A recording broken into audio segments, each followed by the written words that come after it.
Alors, yes. Nous sommes en Facebook Live. Bonjour Sébastien, merci d'avoir accepté de participer au Facebook Live quotidien. Je sais que tu es en campagne, dans la verdure. Tu vas nous parler des 5 tempêtes que tu as traversées durant ta vie.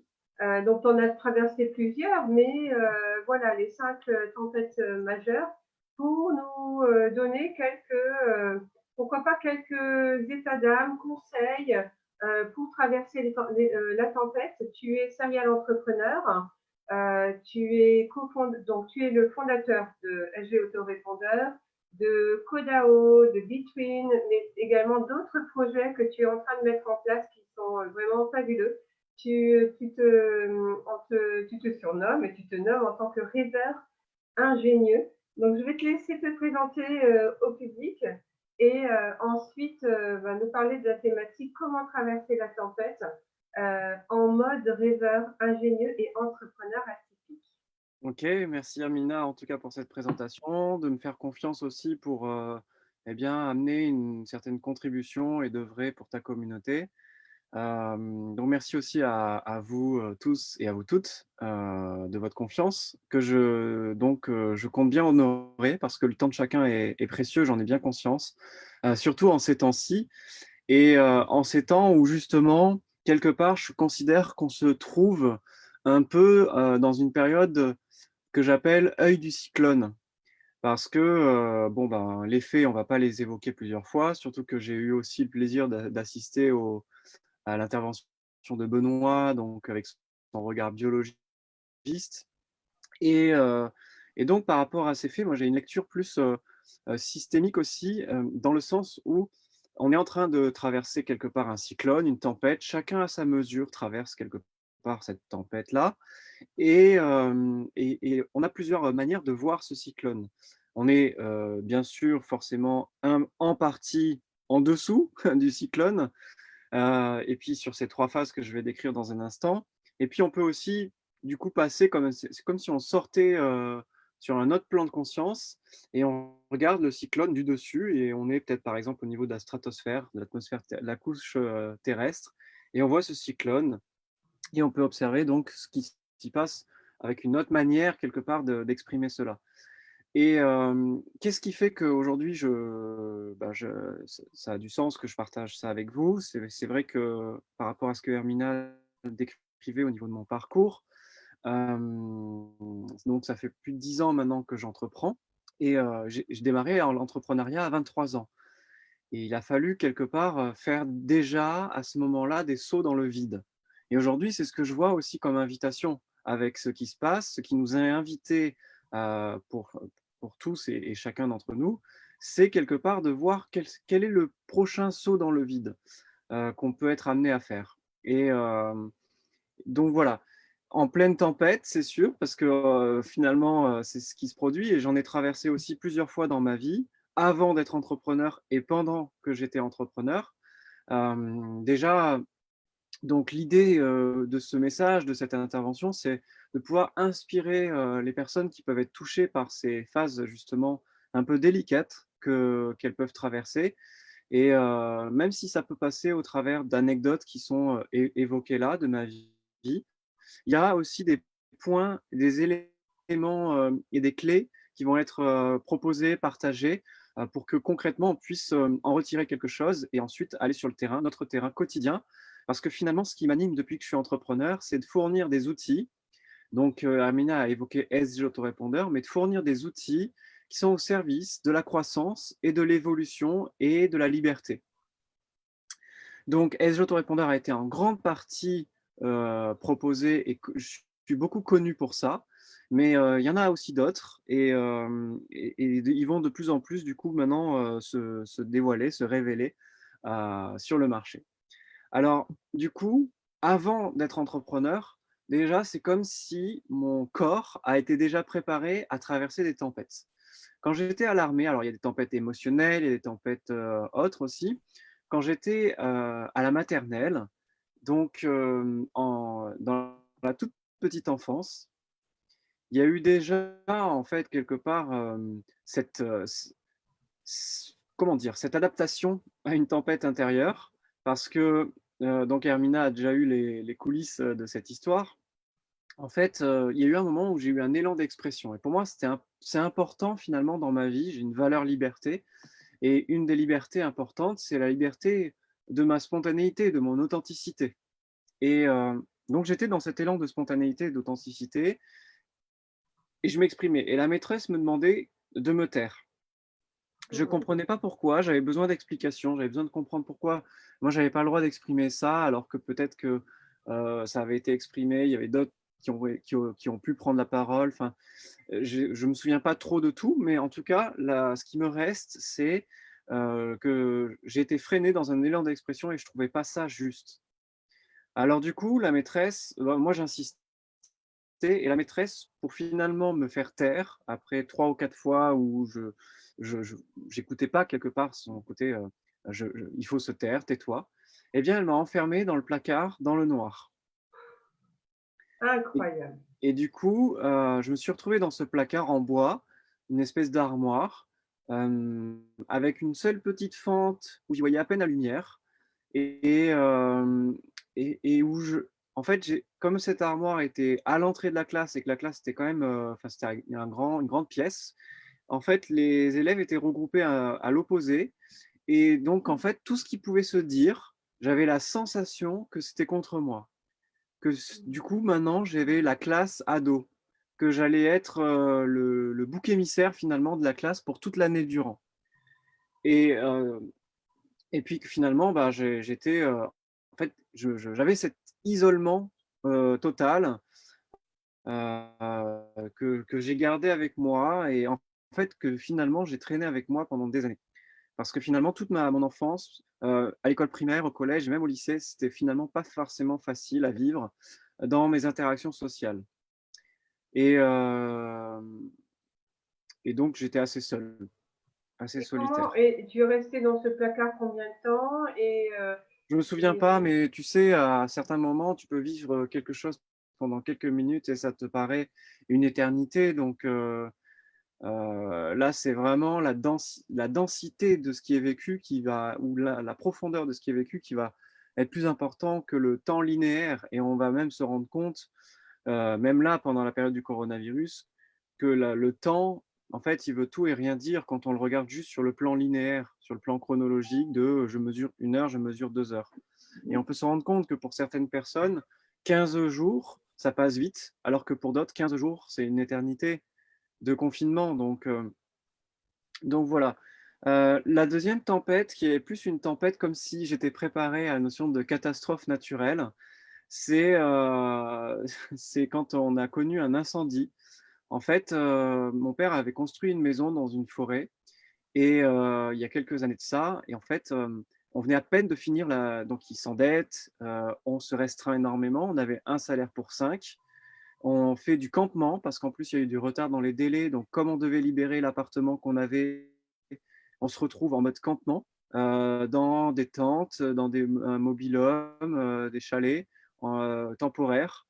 Donc vraiment, avec les bouteilles de gaz à trimballer. Quand il neige, il fallait se prendre toutes les bouteilles d'eau et traverser des kilomètres pour amener, de l'eau du village, jusqu'à notre terrain parce qu'on n'avait pas la viabilisation, on n'avait pas encore l'électricité et en même temps, on ne pouvait pas garder l'appartement, donc qui était, à libérer pour pouvoir parce que le crédit déjà avait démarré, alors que la maison n'avait pas été finie et quand la maison a été finie, en fait, il s'est trouvé que, l'été suivant, il y a eu un incendie. Alors c'est drôle parce que je l'ai découvert en allant déjà parce que c'était un flanc de colline et il y avait donc quand j'allais en haut de la colline, enfin c'est un petit bout de colline quoi, mais quand j'allais en haut, j'avais une vue panoramique et je voyais au fond, de la fumée et je redescends, je préviens mes parents, je me dis: «Il y a de la fumée, c'est quand même, étrange, ça me paraît pas normal». On remonte ensemble et en fait, c'était déjà venu avant ça me paraissait très, très loin et là, c'était sur le flanc de colline juste en face du nôtre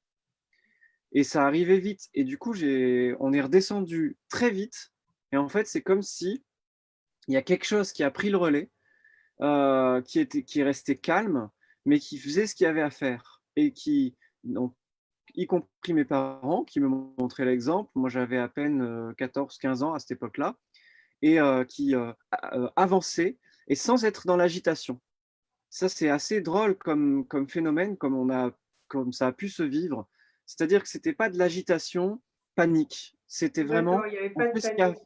on fait ce qu'il y a à faire et donc on arrose la maison tout autour, on libère les animaux parce qu'il y avait des poules, il y avait des canards, il y avait des cailles, il y avait un cochon, il y avait des cochons d'Inde, enfin bref, et on libère les animaux, on peut prendre que 2 ou 3 chiens. Le poisson, bah, tant pis, on sait qu'il va y passer si, la maison y passe. Le lapin pareil, enfin il y a des choses comme ça et en fait, à 2 minutes près, donc on avait déjà prévenu les pompiers et cetera. À 2 minutes près, on perdait la maison et ça avait déjà gagné quasiment une grande partie du terrain, en fait. Et les pompiers sont arrivés à temps? Et les pompiers sont arrivés juste à temps. J'ai à 2 minutes ou 3 minutes d'écart, on n'avait plus de maison, on n'avait plus de logement, et en fait, Est-ce que c'est ta remarque à tes parents qui a fait cette différence de 2 minutes?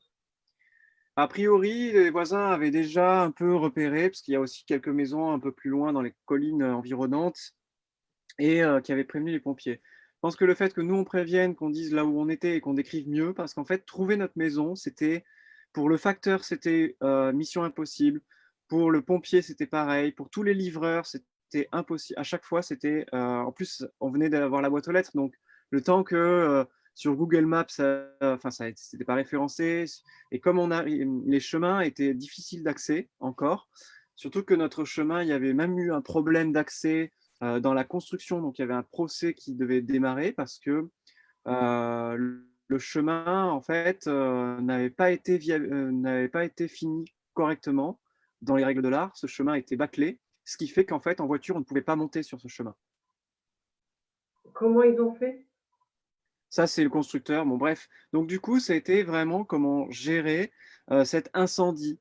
Et vous savez, aujourd'hui, quelque part, on peut avoir cette sensation de vivre un incendie intérieur.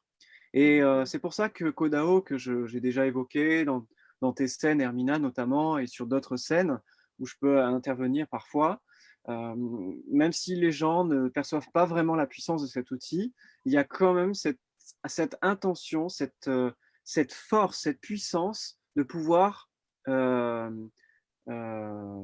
sais plus le mot, heu, éteindre les De incendies. contrôler, de se maîtriser et ne pas Éteindre rentrer dans la l'incendie, panique. tout simplement. Éteindre l'incendie Mmh.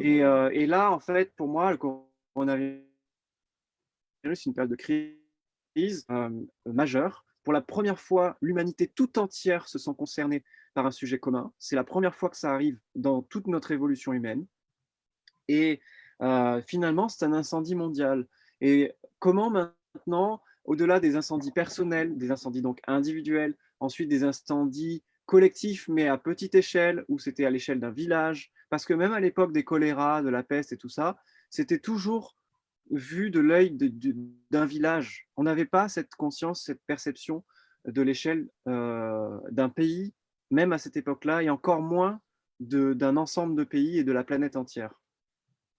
Donc du coup, aujourd'hui, c'est voilà comment, quand on est dans cet œil de cyclone, parce que c'est ça aussi le cœur du message, pour les demi-heures qu'on a ensemble, c'est dans cet, œil du cyclone, on fait ce qu'il y a à faire. Parce que en fait, quand on traverse une tempête, il y a toujours ce phénomène où on est balayé, donc là, on est surpris, comme on a été surpris par les annonces, surpris aussi de se retrouver avec des rayons vides, incroyables et surpris aussi de ce que ça a comme implication dans notre propre entreprise, ou dans notre famille.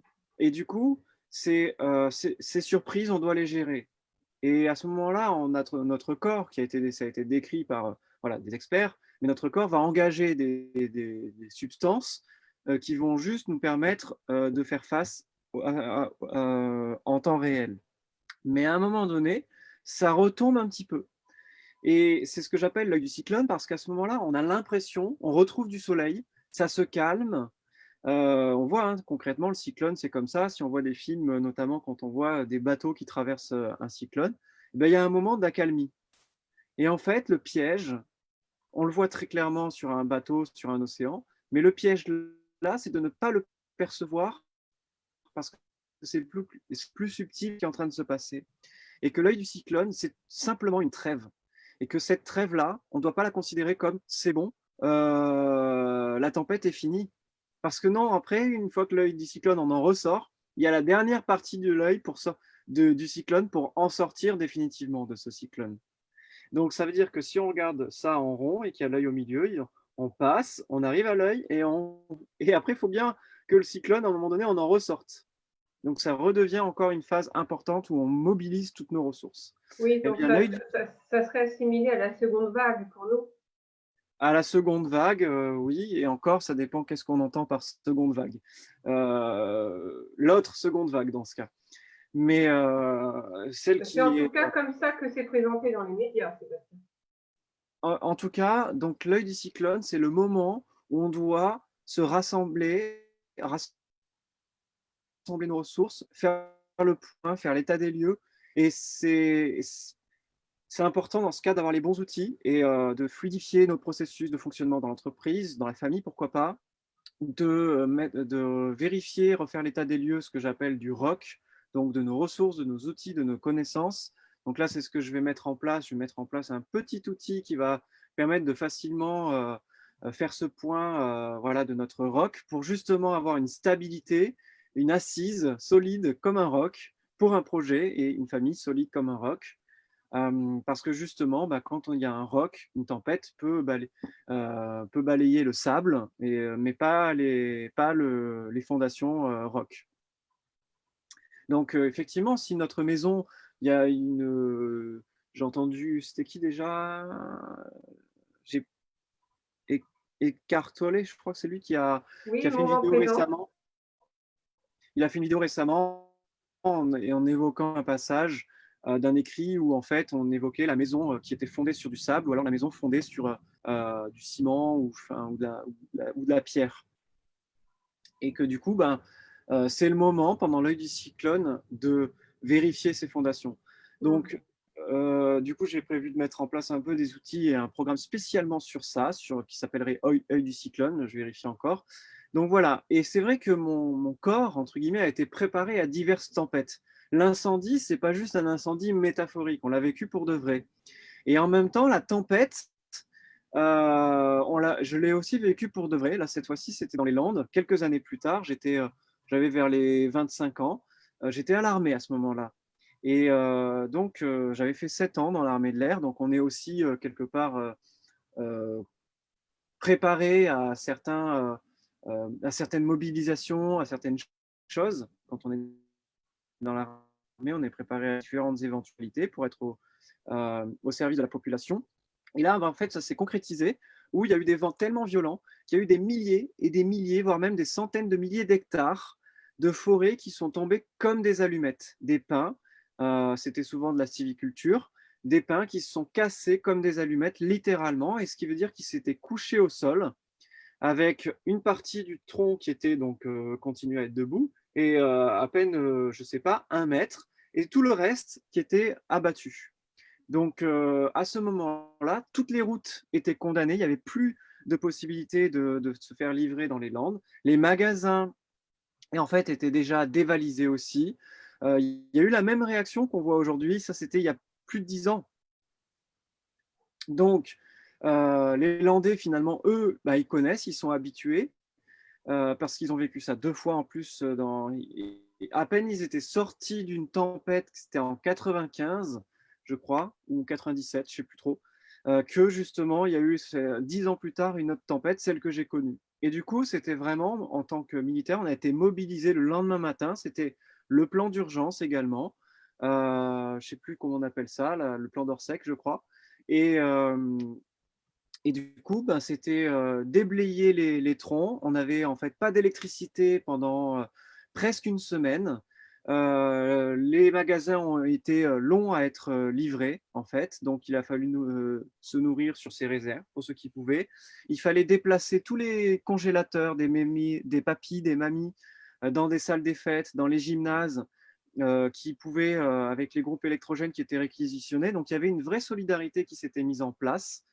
Et donc j'ai vécu ça aussi. Et c'est comme si en fait, au fond de moi, dans ces moments-là, j'étais j'étais heureux en fait de vivre ces moments-là, quelque part. Même si bien sûr que, ça fait aussi des malheureux dans cette histoire, mais en fait j'étais heureux parce que ce que ça me disait, c'était, c'est porteur d'un changement, c'est porteur d'un renouveau. Et évidemment que quand on fait un renouveau, il y a toujours quelque part quelque chose qui s'effondre. Il y a toujours quelque part quelque chose qui doit mourir pour quelque chose qui doit naître à sa place. Mmh. Et ça, c'est un principe de la nature. On voit très bien qu'il y a des éléments qu'on amène au compost et on considère que c'est pas un déchet, c'est une future, c'est un futur élément fertilisant. Waouh, mais je pourrais t'écouter pendant des heures. C'est très beau, c'est très poétique en même temps de donner ce regard holistique, un autre regard sur ce qui se passe. C'est vraiment un regard très optimiste et positif. Alors c'est vrai que c'est une question après de point de vue. Quand on élague un arbre, est-ce qu'on le tue? Est-ce qu'en fait on pense à plutôt donner de la clarté sur la forêt? Peut-être parce que justement il était en train de faire de l'ombre à quelque chose qui était peut-être précieux. Même si la nature a une capacité à s'autoréguler de base, l'humain ayant une activité où il a voulu prendre le contrôle sur tellement de choses, eh bien c'est quelque part aussi une forme de responsabilité, qu'il est amené à prendre pleinement en disant: «OK, ben, j'ai fait des modifications sur ce paysage qui normalement s'autorégule tout seul. Et bien, c'est à moi du coup de participer à cette régulation de manière positive, dans cette forêt quelque part, cette grande forêt qui est notre planète». Wow, c'est Alors très c'est beau. vrai Mais oui, nous que faisons partie de Mère Nature. Du coup, c'est vraiment ça. C'est le message que tu donnes, c'est nous sommes éléments de Mère Nature. donc c'est vrai que du coup, ça nous emmène à traverser aussi, des tempêtes, que ce soit individuelles, semi-collectives ou maintenant mondiales. Et évidemment, on est quelques-uns à avoir un regard, bah, justement comme si on était au-dessus de l'œil du cyclone, non pas pour être au-dessus, déconnecté, mais pour, juste changer de perspective temporairement et voir en fait en se disant: «OK, là, c'est l'apéritif en fait». Et préparons-nous au plat principal. Et donc nous on se prépare avec conscience et c'est ça en fait où le message c'est quelque part, ayant traversé des tempêtes, et là j'ai parlé que des tempêtes avant d'être entrepreneur. Mais pendant que j'étais entrepreneur, il y en a eu aussi une série et on n'a pas forcément là l'occasion de les évoquer. Mais Oui, en il tous n'y a les pas cas, de souci, mais tu peux prendre ce temps-là, il n'y a aucun souci. Tu m'avais parlé du Japon, tu m'as parlé de, voilà, en tant alors je me qu'entrepreneur, souviens effectivement oui, Je me souviens effectivement de cette période où, à la fois, le Japon traversait sa propre tempête et à la fois, chez Edge Autorépondeur, c'était une des pires tempêtes que j'ai pu traverser dans ma vie. Alors, j'en ai traversé pas mal, c'était assez éprouvant, ça m'a même mené à un moment donné à un burn-out en été 2018. Et cette tempête, je ne sais plus de quand elle date, je crois que c'était un peu avant, il me semble que c'était peut-être en 2018.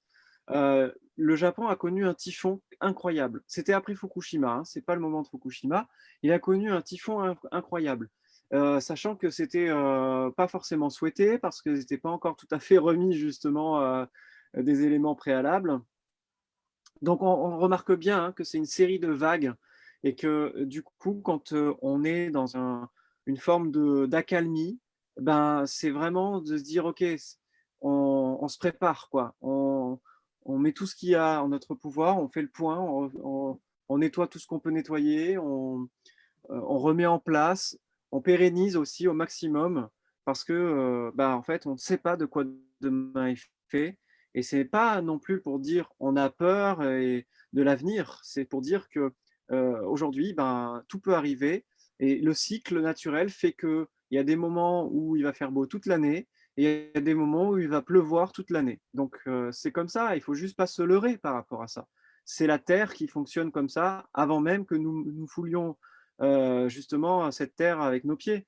Donc, du coup, c'était le typhon au Japon et dans SG Autorépondeur, on connaissait une complication qui était vraiment, qui durait dans le temps, qui mettait la pression parce que les clients commençaient vraiment en fait, ça a des répercussions parce que même ça déclenche finalement quelque chose qui est pas de notre ressort, ça déclenchait des tempêtes aussi pour au moins une partie de nos 2000 clients que j'avais à l'époque en tout cas, et de nos plus de 2000 clients. Donc ça veut dire que cette poignée-là, eh bien, c'est incroyable parce que finalement, tout le monde va se transférer ces tempêtes et va se les communiquer. Donc, ça peut créer en fait un remous supplémentaire.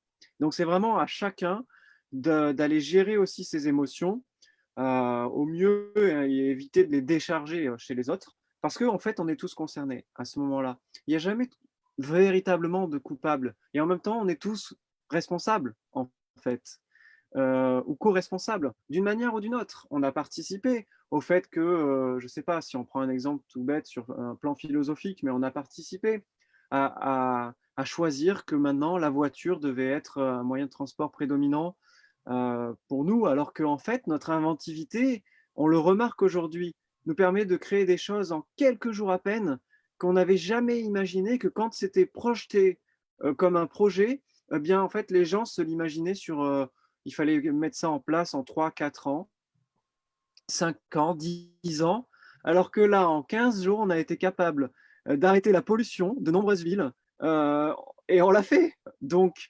voyez, en fait, l'idée, c'est vraiment, en tout cas pour le message, ah oui, donc ce typhon, eh bien, qui était au Japon, on a traversé cette tempête-là dans SG Autorépondeur. Donc, ça a été aussi eh bien, de prendre la responsabilité, et de faire tout ce qu'il y a à faire et d'inviter à chacun de faire tout ce qu'il y avait à faire. Et c'est ce que j'avais fait. J'avais fait une vidéo solennelle, quelque part, officielle, aussi auprès de mes clients, dire là, on est en train de vraiment traverser une tempête, on le reconnaît, on ne peut pas nier ce qui se passe. Et donc maintenant, ben, on y met tous ce qu'on peut comme élément. Et pour les clients, en fait, la demande principale, c'était de dire essayez d'éviter d'envoyer le moins possible. Si vous pouvez retarder vos envois, faites-le. C'était la principale demande pour eux, Alors, qu'on leur avait j'explique quand fait. même, il y a des personnes qui ne savent pas exactement ce que représente SG Autorépondeur. Et quand tu parles d'envoi, donc C'est j'explique. Hein. c'est un outil. Oui, oui, c'est un outil qui est toujours là hein, aujourd'hui. Je l'ai revendu l'année dernière, qui continue à faire sa croissance et qui permet en fait d'envoyer des emails à ses clients, à ses prospects, et d'envoyer surtout des emails dans une intention de créer une expérience sous forme de scénario en fonction de là où est la personne et de ce qu'elle est en train de traverser comme élément, soit parce qu'elle vient d'acheter un produit chez nous, soit parce qu'elle vient de suivre un stage et un accompagnement, donc il y a un suivi à faire par rapport à ça. Donc en gros, voilà, il y a des emails, et puis il y a finalement sur le volume entier de nos clients, il y avait des millions d'emails à envoyer chaque jour. Et quand, en fait, il y avait des arrêts totaux des machines sur certains plans qui, en plus, dépendaient comment dire, d'une régulation des filtres anti-spam de Orange, qui en faisait emballer toutes les machines, eh bien, en fait, c'était du coup des goulots d'étranglement. Et là, en fait, c'est vraiment la tempête. Et du coup, voilà, c'était vraiment très, très délicat à vivre à ce moment-là. Et tout comme c'était à ce moment-là le parallèle délicat à vivre, ce typhon du Japon. Mais je me suis relié à ça pour dire, bah voilà, on est en train de traverser un typhon. Et il y a un moment où il y a l'œil du cyclone. Là, on en profite pour reprendre les éléments, refaire le point. L'équipe est en train de faire ce qu'elle a à faire, donc les collaborateurs. Les clients, ben, pour la plupart, font ce qu'ils peuvent. Et après, on relance la machine et on finit par s'en remettre. À chaque fois, on finit par se remettre d'une tempête, même si c'est éprouvant sur le moment et même si, en fait, on se rend compte que à terme, il y a des enseignements, il y a des leçons pour chacun et pour tous. Donc, alors c'est vrai que voilà, mon corps a été préparé finalement à différentes tempête jusqu'à celle-ci. Et qu'est-ce qui s'est passé pour le coronavirus? Bah, c'est que en fait, comme j'ai décidé au fur et à mesure de ces expériences de tempête ou de ces expériences entrepreneuriales aussi, de suivre le courant de la vie, d'être en accord ou en communion quelque part avec la nature, on pourrait dire. Eh bien, j'ai décidé même d'appliquer ça dans toutes mes démarches entrepreneuriales aussi, et pas simplement dans ma vie privée. Et ce qui fait que je me retrouve en fait à avoir mes rendez-vous concrètement, mes rendez-vous n'étaient pas fixés au-delà de la fin mars. Concrètement, et c'était un ressenti, ça s'est passé comme ça. Concrètement, je me suis retrouvé en fait parce que j'ai vendu ma maison, j'ai vendu ma société me suis retrouvé en camping-car, je suis en nomade et j'étais en train de commencer à chercher un terrain. Heu et puis en fait, il s'est trouvé que, je décidais d'aller sur, un terrain familial, du coup temporairement, historiquement de mon grand-père et que le soir même, et bien, ils ont annoncé le confinement total. Donc je me suis dit: «Waouh, les choses sont bien faites». En fait, quand on est à l'écoute vraiment de son intuition et Oui. qu'on n'est pas passé à côté de soi, à côté de ses ressentis profonds et qu'on ne s'est pas fait des jeux avec soi-même en disant: «Oui, mais en fait, il y a ce petit signal au fond, mais en même temps, il y a cette obligation-là, mais en même temps, il y a cette contrainte-là» et qu'on se refait embarquer par les peurs ou les blessures. Quand on arrive à dépasser ça, eh bien, on finit par être sur son bon chemin, au bon moment et que le contexte autour, ça reste une tempête, mais ça reste une tempête qui se vit différemment. Mmh. Excellent. Et écoute, je me suis délectée de tout ce que tu viens de dire, Sébastien. C'est vraiment très, très fort. Tu nous as, au travers de tes anecdotes, donné vraiment des pépites qui nous permettent de voir les choses d'un autre angle de vue. Et également en tant qu'entrepreneur, parce que je sais que ben, les personnes qui me suivent sont en général des solo-entrepreneurs. Et là, ce que moi je retiens de ce que tu viens de dire, c'est vraiment que on a tous la possibilité de grandir par rapport à ce qui se passe aujourd'hui. C'est bien ça dont tu as parlé, c'est que on peut mettre à profit ce temps-là. On peut mettre à profit ce temps-là, faire un point de notre situation, mettre la responsabilité sur chacun, si j'ai bien compris, et derrière, trouver des solutions d'adaptation tout en sachant qu'on sortira de l'œil du cyclone. Et je trouve ça génial. Et aussi cette perspective qu'aujourd'hui, on peut créer des projets en très peu de temps parce que la nature nous a donné cet exemple-là. Je trouve ça brillant. Écoute, cette demi-heure est pour moi brillante. Mmh. Vraiment, merci beaucoup pour avoir donné ce parallèle-là entre nous et la nature. Et que, en fin de compte, tout le processus de la nature, on peut s'appliquer à soi-même. Et vraiment, c'est très poétique. Et je sais que toi, tu as traversé pas mal de tempêtes, mais est-ce pas là une qualité de l'entrepreneur de pouvoir traverser une tempête?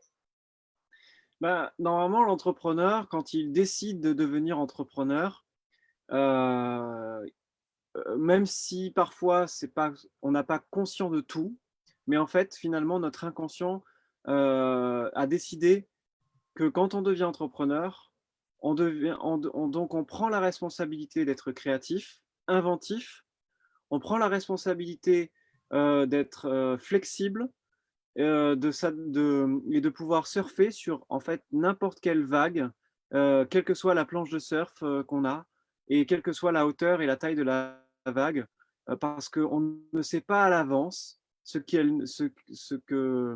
nous attend, en fait, dans cet océan au moment où on décide d'y aller. Mais en fait, on fait ce choix d'y aller, parce que en fait, à ce moment-là, dans une démarche entrepreneuriale, il y a ce: «Je dis oui pleinement à tout mon potentiel, quoi qu'il en coûte, quoi qu'il se passe, quoi que j'ai à traverser». Alors évidemment, il y en a qui renoncent finalement, mais de base, c'est ça la décision qui est prise. Mmh. En fin de compte, moi en tout cas, moi je te connais comme quelqu'un de très courageux, vraiment, et qui a confiance en la vie et en soi. Et c'est vraiment ça que je retiendrai, c'est avoir le courage et la confiance en soi pour aller vers son plein potentiel parce que c'est quoi l'entrepreneuriat? C'est se découvrir.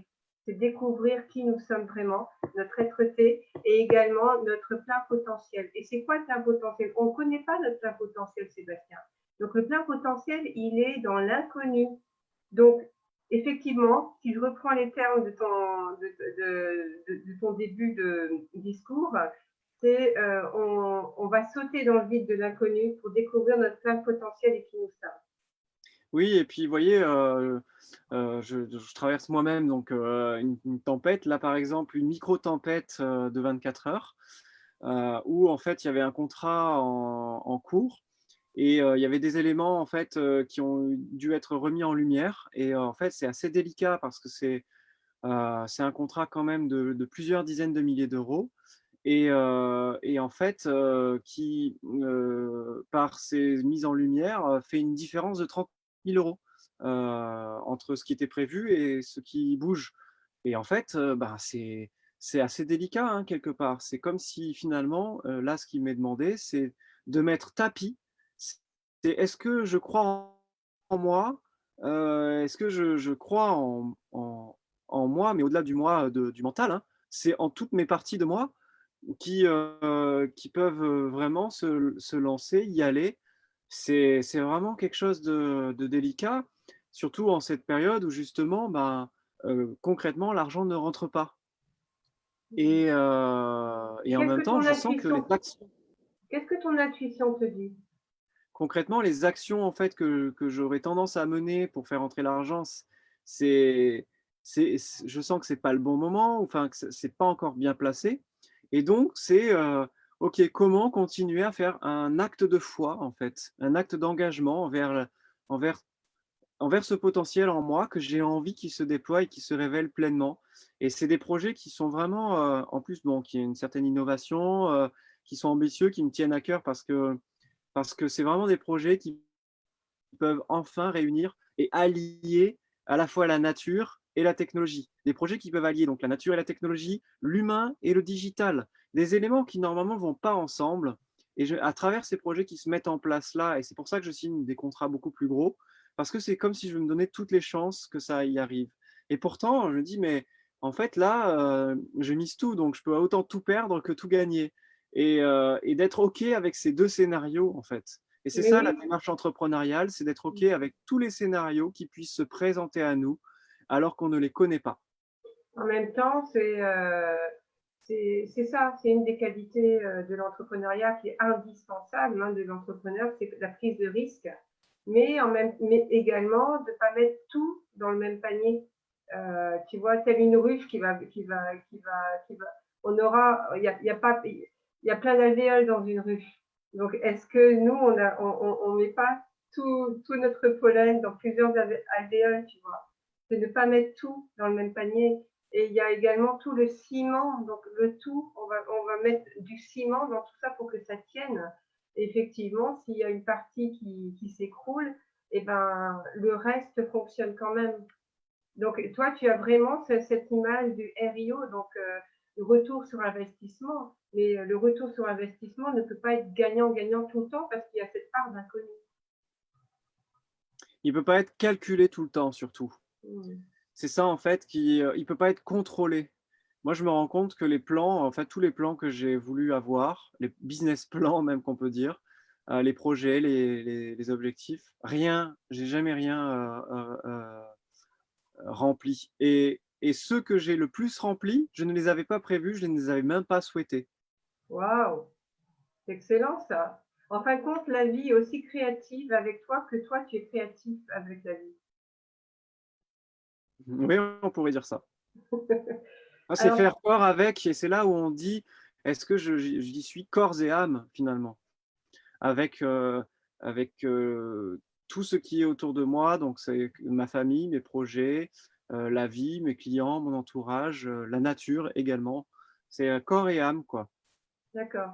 Donc, et concrètement aujourd'hui, par rapport à ce qui se passe aujourd'hui, donc là, a priori, on serait en déconfinement à partir du 11 mai. Est-ce que tu vas mettre tes rendez-vous véritablement en stand-by jusqu'au 11 mai ou tu te projettes déjà à partir de mai pour tout ce que tu vas faire et tu te mets un peu en stand-by rendez-vous avant, pendant toute cette période-là? En fait, là, ce qui est en train de se passer et s'opérer, c'est que le confinement a été une révélation, pour moi. C'est comme s'il y a une énergie qui m'animait et qui me déclenchait ma créativité et on voit, hein, que c'est d'ailleurs assez présent pour beaucoup de gens et la plupart font des vidéos qu'on peut regarder, qui nous divertissent et nous amusent. D'autres, font prennent des initiatives et sont au service des corps de santé. Bref, il y a quelque chose, il y a une énergie de créativité qui, si on la saisit, bah, on peut la mettre au service de quelque chose de court terme ou de quelque chose de long terme. Ça, c'est le choix de chacun. Mais en tout cas, je me sens aussi nourri par cette énergie de créativité et du coup, en fait, je suis en train de mettre en place des outils ingénieux qui sont orientés vers la croissance et l'évolution de l'humain pour améliorer sa vie au quotidien.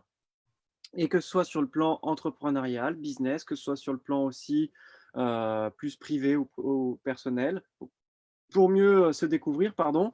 Et du coup, ben, en fait, c'est des petits outils et j'avais déjà des morceaux, des pièces du puzzle qui étaient par là, par là, par là. Et là, c'est comme si ça s'assemblait et ça prenait quelque chose de cohérent.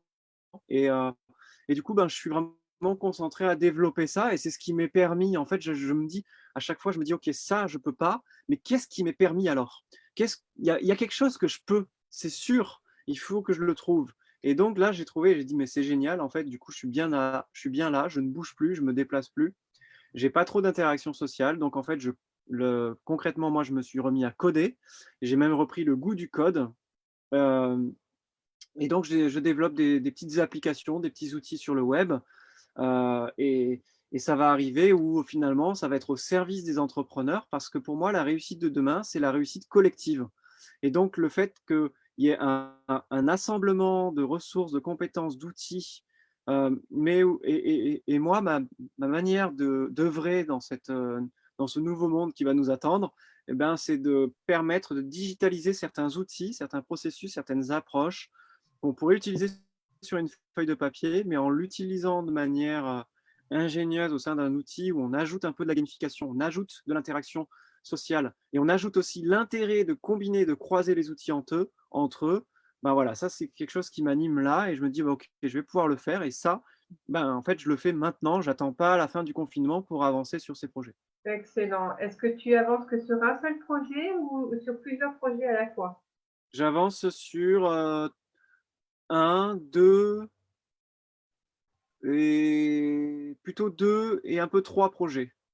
Waouh, waouh, waouh! Bah, écoutez-nous si vous êtes entrepreneur. Voici un exemple d'entrepreneur qui avance sur 3 projets en même temps pendant cette période de confinement. Donc tu as vraiment un bel exemple à suivre, Sébastien.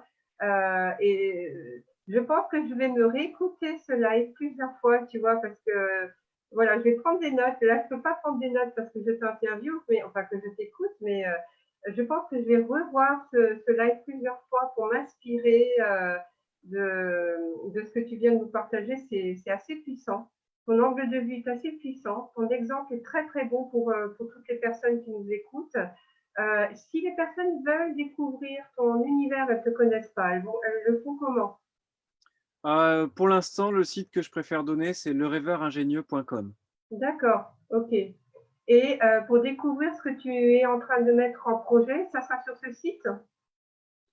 Oui, parce qu'essentiellement, dans un premier temps, en fait, il y a un village insolite que je suis en train de mettre en place, composé d'êtres atypiques et finalement, ils seront aux premières loges. Ces gens-là seront aux premières loges, en fait. Donc Excellent. après, au fur et à mesure, ça va se diffuser et puis ça va se faire connaître par le bouche à oreille, mais disons qu'il va y avoir aussi une question d'honorer les pionniers. Mm. Voilà. Oui. Alors, ce que je vais faire, c'est que je vais aller sur le chat pour voir s'il y a des questions. Alors, oh là là, il y a du monde. Alors, je regarde vite fait s'il y a des questions. Donc, Frédéric, bonjour Fred. James Collin, salut. Est-ce que la partie administration a pesé lourd dans le burn-out avec LV Autorépondeur ou bien était-ce plus sur d'autres sujets du business?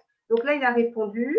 Non, Euh, c'est pas tant l'administration, c'est plus, des éléments techniques, et surtout des éléments où en fait, la sensation de dépendre d'un bon vouloir d'un tiers avec ses propres règles et de ne et de se sentir impuissant par rapport à ça. Oui, et donc c'est la règle d'or, c'est de se concentrer sur ce qu'on peut contrôler et lâcher ce qu'on ne peut pas contrôler, sinon psychologiquement c'est trop dur. Tu ne peux pas contrôler les choses de l'extérieur qui ne dépendent pas de toi. Donc lâcher prise là-dessus et essayer de s'adapter. C'est ce qui se passe en ce moment, hein. C'est vraiment ce qui se passe en ce moment. Moi, Pour tout ce qui est administratif, comment j'ai pu contrôler la panique qui a pu toucher, par exemple, une de mes filles, c'est en lui conseillant ce que je fais. Je regarde les journaux avec parcimonie parce que je me rends compte que ça a eu un véritable effet anxiogène sur moi, mais pas que sur moi. Et donc, comment j'ai pu contrôler donc mon énergie, c'est en arrêtant l'effet anxiogène, tout en restant connecté avec le monde, bien sûr. Frédéric, être à l'écoute de son intuition et surtout prendre le risque de la suivre, ça peut faire toute la différence. Exactement, Frédéric. Valérie, chaque épreuve qu'on a dans la vie, c'est de sortir grand. Merci à vous deux. Oui, ah oui, tout à fait, Valérie. S'il y a un message à retenir de Sébastien, c'est vraiment ça. Et voilà, on n'a pas d'autres questions. En tout cas, on a pas mal de monde qui était présent. Donc, si vous voulez encore poser une question, posez-la maintenant. Sinon, posez-la ultérieurement si vous suivez le live après. Je sais que Sébastien se fera un honneur de vous répondre. Et n'hésitez pas à aller sur leréverbingénieur.com. Si vous avez des questions, si vous voulez qu'on développe une autre thématique avec Sébastien, tant qu'on peut le choper encore pendant le confinement, n'hésitez pas à me proposer soit dans les commentaires, soit en message privé. Vraiment, vraiment, j'ai adoré ce Facebook Live, Sébastien, j'ai adoré ce live. Et je me rends compte de plus en plus, plus je te côtoie, plus je découvre des facettes de toi qui sont vraiment très intéressantes, et notamment dans le développement personnel. Je n'imaginais pas que tu avais un aussi haut niveau de la connaissance de l'humain et des relations interpersonnelles. Et c'est vraiment, vraiment fabuleux de découvrir cette facette-là chez toi. Je me dis, ça vaut le coup de te contacter par rapport à ça également, mais pas que en tant qu'entrepreneur. Donc, tu as bien compris qu'il y avait un lien entre l'être et le faire, et c'est très, très intéressant. Donc, est-ce que tu as un mot de la fin pour terminer? Je pense que tu as bien résumé. L'essentiel maintenant, c'est d'avoir bien conscience qu'on est dans l'œil du cyclone plusieurs fois dans sa vie et qu'à ce moment-là, ça peut être l'occasion aussi encore, donc sur cette période de coronavirus, à ce moment-là, d'en prendre bien conscience et la mesure de ce que ça représente, à la fois l'opportunité et en même temps le piège d'être dans l'œil du cyclone. Waouh! Quand est-ce que tu vas pouvoir nous faire bénéficier de ce projet œil de cyclone? Parce que là, je pense que ça a donné l'eau à la bouche à pas mal de personnes et on est plein dedans. Donc, Alors, j'ai de moins en moins de capacité à donner des dates, à part pour le business cabaret qui aura lieu le 19 et le 20 septembre, mais sinon pour le reste, j'ai l'impression dans le ressenti que, on est sur quelque chose qui serait disponible à horizon 2 semaines. Donc ce qui veut dire qu'on sera au milieu de cette deuxième partie de confinement, ou enfin troisième annoncée, mais bref, si on le divise en 2 mois, et où en fait, pour moi, l'œil du cyclone va durer plusieurs semaines, même s'il y a un déconfinement réel au 11 mai. Parce que cet œil du cyclone, il va perdurer. Il y a des éléments qui vont essayer d'être tassés le plus lointain possible, jusqu'à ce que, hop, ça finit quand même par être mis au jour. Et du coup, c'est là où on va revivre une et autre donc, partie et où c'est bien d'avoir profité de ce moment et c'est bien d'avoir profité de ce moment de répit, de cette trêve. est-ce que toi, tu vas rester confiné au-delà du 11 mai Moi, par je rapport à reste cette feuille de cyclone? alors pareil, je suis, tu sais, de plus en plus dans cette écoute de l'instant et de ce qui, ouais, je suis un peu comme si j'étais guidé quelque part. Tu sais, tu me dis: Je suis le rêveur ingénieux», mais en fait non, je me considère plus comme l'ambassadeur du rêveur ingénieux et comme si le rêveur ingénieux, c'était plus une petite voix qui me parlait, qui me soufflait, qui me guidait. Et mais que j'ai baptisé comme ça parce qu'effectivement, il avait tout son sens, en termes de d'association parce que c'est aussi rêveur, donc avec tout cet aspect, utopique et en même temps ingénieux avec cet aspect concret, matériel et heu et qui se réalise dans la matière. Mmh. Bah, merci beaucoup Sébastien, c'était très, très intéressant. Donc j'ai hâte de te revoir, autour d'un autre live peut-être, autour d'une autre thématique, qui pourrait intéresser toutes les personnes qui nous écoutent. Et bah, je te souhaite, de finaliser tous ces beaux projets et que ta créativité soit mise vraiment, à la contribution, de ce monde qui a vraiment besoin de personnes comme toi. Vraiment. Merci beaucoup, Sébastien. Merci Hermina et merci aussi à vous, bienvenue, dans la famille si, vous avez effectivement cette démarche de polliniser, comme, à l'image de ces abeilles qui me tiennent à cœur, aussi effectivement. Merci et bonne fin d'après-midi. Je vous donne rendez-vous demain à 14 heures avec une autre personne que je vais interviewer qui, du coup, vit de sa passion et qui a renoué avec sa passion pendant le confinement et qui a transformé sa passion en résilience pendant le confinement et elle touche aujourd'hui des milliers de personnes et ça s'est fait justement pendant le confinement. Merci Sébastien et merci à vous tous.